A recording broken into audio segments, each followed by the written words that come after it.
ओ मेरे झोपड़ी के भाग आज खुल जाएंगे, राम आएंगे। ओ मेरी झोपड़ी के भाग आज खुल जाएंगे, राम आएंगे। ओ राम आएंगे, आएंगे राम आएंगे। ओ राम आएंगे, आएंगे राम आएंगे। मेरे झोपड़ी के भाग आज खुल जाएंगे, राम आएंगे। मेरे झोपड़ी के भाग आज खुल जाएंगे, राम आएंगे।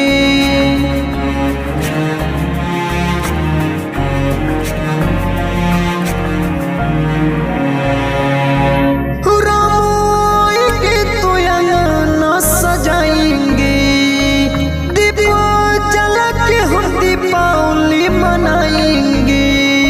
ओ राम आएंगे तो अंगना सजाएंगे, दीपा जला के दीपावली मनाएंगे। मेरे जन्मों के सारे पाप मिट जाएंगे, राम आएंगे।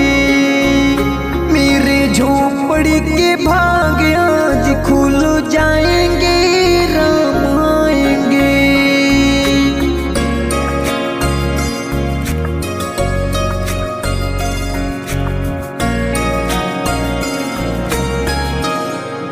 राम झूलेंगे तो पालना झुलाएंगे, मीठे मीठे भजन हम सुनाएंगे। ओ राम झूलेंगे तो पालना झुलाएंगे, मीठे मीठे ही भजन सुनाएंगे। मेरे जिंदगी के सारे पाप मिट जाएंगे, राम आएंगे।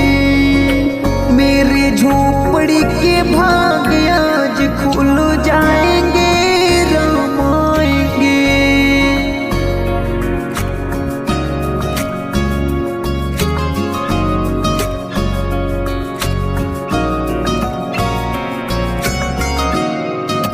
मैं रुच रुच भोग लगाऊंगा, मक्खन मिश्र ही राम को खिलाऊंगा।